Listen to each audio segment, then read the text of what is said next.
Hi friends, अभिमान academy के बाद फिर से आपका स्वागत है। और 69,000 शिक्षक भर्ती में कम गुणांक वाले अभ्यर्थियों के लिए क्या खुशखबरी की बात है, और आंसर की मेरिट जो दोबारा बनेगी इसको लेकर क्या बात है, दोनों के बारे में बात करते हैं। देखिए, पहले तो मैं आपको बताता हूँ कि अभी आंसर की वाला जो मैटर, हाई कोर्ट की लखनऊ बेंच में हालिया आदेश से लगा झटका। एक नंबर से पास अभ्यर्थियों को फिर फंस गई नियुक्ति। क्योंकि हुआ क्या था, अभी गवर्नमेंट ने आदेश दिया था कि आंसर की वालों की लिस्ट दोबारा लगाएं। अब जब वो फाइनल मेरिट ही नहीं बची, अब सपोज करिए पहले जनरल जनरल कैटेगरी का कुछ कट ऑफ था। मैं एक अनुमानित अनुमानित लेकर चल रहा हूँ कि सपोज करिए 66.43 था। अब क्या हुआ, जब रिविजिट लिस्ट लगेगी तो ये जो अनुमानित कट ऑफ थी जनरल की, कैंसिल हो गई। अब कट ऑफ कुछ और लगेगी। और आंसर की वाले बच्चों को एक नंबर कॉमन से मिला था कोर्ट में। अब जो अभ्यर्थी एक नंबर पाकर इस मेरिट में आ रहे थे, उन सबको नियुक्ति का आदेश हुआ। अब सपोज करिए ये मेरिट कम पर लगी। अब ये मेरिट कम पर लगेगी तो जो अभ्यर्थी एक नंबर पाकर उस कम वाली मेरिट को टच कर रहे होंगे, फिर वो कोर्ट जाएंगे कि हमें हमारा भी एक नंबर जोड़, वो नंबर जोड़कर हम भी उस कट ऑफ को पार, अब मैं आ रहे हैं, हमको नियुक्ति दीजिए। तो ये मामला यहाँ फंस गया। और अखबार में क्या छपा हुआ है इसके बारे में बात करते हैं हम। लिखा हुआ है, सहायक अध्यापक भर्ती में एक नंबर से पास अभ्यर्थियों की नियुक्ति एक बार फिर फंस गई है। आरक्षण विवाद पर 13 मार्च को हाईकोर्ट को लखनऊ बेंच ने सरकार को 69,000 भर्ती की चयन सूची पर पुनर्विचार के आदेश दिए थे। इस फैसले के बाद एक नंबर से पास और नियुक्ति की मांग कर रहे अभ्यर्थियों को झटका लगा है। इस भर्ती के लिए 6 जनवरी 2019 को आयोजित लिखित परीक्षा में एक प्रश्न के चारों विकल्प गलत थे। मैंने आपको पहले बताया था कि एक क्वेश्चन के चारों विकल्प गलत है, किसी ने कुछ भी लगाया हो। अब लेकिन 12 मई 2020 को घोषित परिणाम में परीक्षा नियामक प्राधिकारी कार्यालय के विशेषज्ञों ने एक विकल्प को सही मान लिया उन चारों में से, जबकि चारों गलत थे, लेकिन एक विकल्प को सही मान लिया।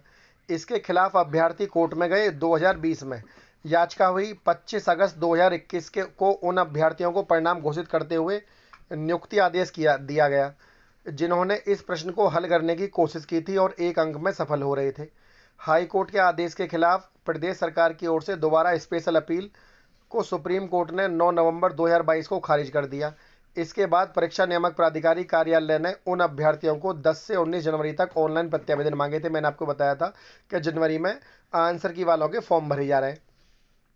जिन्होंने 25 अगस्त 2021 तक हाई कोर्ट में याचिका या अपील की थी, अब उनको एक नंबर मिल रहा था। ये भी बात गलत थी, चाहे कोर्ट के माध्यम से मिले या कि एक प्रॉपर डेट के बाद। भाई अगर एक क्वेश्चन गलत है सबका, तो वो उसका नंबर सबको मिलना चाहिए था।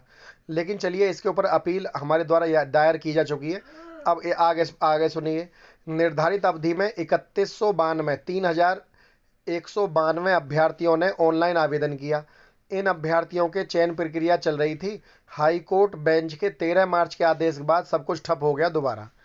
अब यहाँ पर ये जो है केस है, वो दोबारा यहाँ पर मामला खराब हो गया। तो अब जब मेरिट नीचे गिरेगी तो एक नंबर पाकर जो अभ्यर्थी उस लिस्ट के अंदर आ रहे होंगे, उनको दोबारा यहाँ पर नियुक्ति की राह यहाँ पर खुलेगी। ठीक। अच्छा, और जो आंसर की लिस्ट दोबारा बनेगी इसके बारे में बात, इसके कुछ अभ्यर्थी कह रहे थे कि सर जो ईडब्ल्यूएस में आपका रिजर्वेशन मिलेगा तो क्या उससे दोहरा आरक्षण बिगड़ेगा नहीं। तो मैं उन अभ्यर्थियों से कहना चाहूँगा कि देखिए, ईडब्ल्यूएस आरक्षण को पहले समझिए। वो 50% जो आरक्षण है उसको, उसके साथ छेड़छाड़ नहीं करता। वो अलग से जो यूआर कैटेगरी का है उसमें से 10% है। लिखा हुआ है, स्ट्रांगली डिफेंडिंग द 103rd, मतलब 103वां संविधान संशोधन which provide the 10% quota for EWS, attorney general K Venugopal told a 5 जज constitution bench here the chief justice U Lalit sir थे उस समय। इट डज नॉट वायलेट, ये वायलेट नहीं करता है the basic structure of constitution as it been given the without disturbing the 50% quota. 50% quota जो S C S T को दिया हुआ है, ओबीसी एस सी को, उसको बिना डिस्टर्ब करिए 10% आरक्षण दिया जाता है। ये तो वो 50% के साथ छेड़छाड़ नहीं करता। कुछ अभ्यर्थी नई शिक्षक भर्ती के लिए वहां पर जो है लगातार कह रहे हैं। और कुछ अभ्यर्थी 51,112 पद थे। सरकार ने कहा था कि 68,500 में से बचे हुए पदों को जोड़ेंगे, लेकिन जोड़े नहीं, ना ही नई शिक्षक भर्ती निकाली, ना ही उनको जोड़ा। तो यहाँ पर अभ्यर्थी लगातार वहाँ पर धरना दे रहे हैं, जिसकी सूचना आपको जो है यहाँ पर। अच्छा,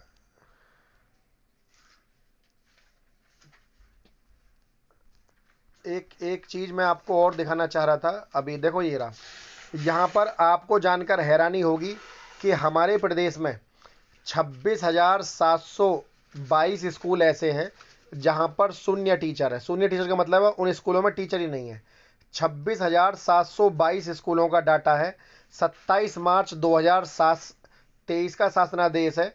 और जो है ये यहाँ पर मतलब UDAIS जो पोर्टल है उससे डाटा निकाला गया है।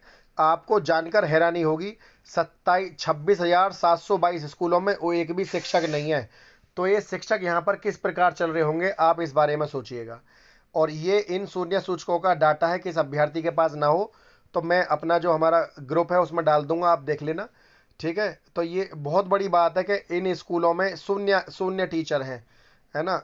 और देखिए शून्य विद्यालय हैं, जैसे जैसे चंदौली है, देवरिया है। देवरिया में 982 स्कूल हैं जहाँ पर शून्य टीचर हैं, है ना। ऐसे बहुत सारे, गाजियाबाद में भी ऐसे 247 टीचर है जहाँ कागजों में शून्य टीचर है।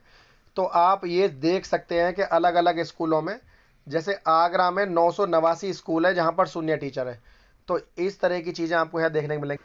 फ्रेंड्स, ये नीचे नंबर दिया हुआ है, जो भी अभ्यर्थी डबल बेंच में हमारे साथ जुड़ना चाहे जुड़ सकता है।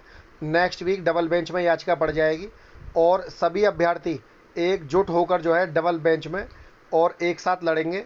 और मुझे पूरी उम्मीद है कि वहाँ पर भी हमको जीत मिलेगी। 6800 याची लाभ केस के लिए मैंने आपसे पहले भी बोला गया था। सिंगल बेंच के बाद अब डबल बेंच की तैयारी है और एक सीनियर वकील को कर लिया गया है और उसकी सूचना आपको जल्द दे दी जाएगी, लेकिन अभी बातों को डिस्क्लोज नहीं कर रहे हैं।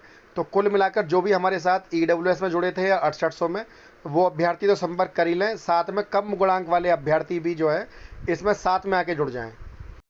फ्रेंड, यदि वीडियो आपको अच्छी लगी तो वीडियो को लाइक, शेयर और चैनल को सब्सक्राइब करना ना भूलें। आज के लिए इतना ही। जय हिंद, जय भारत।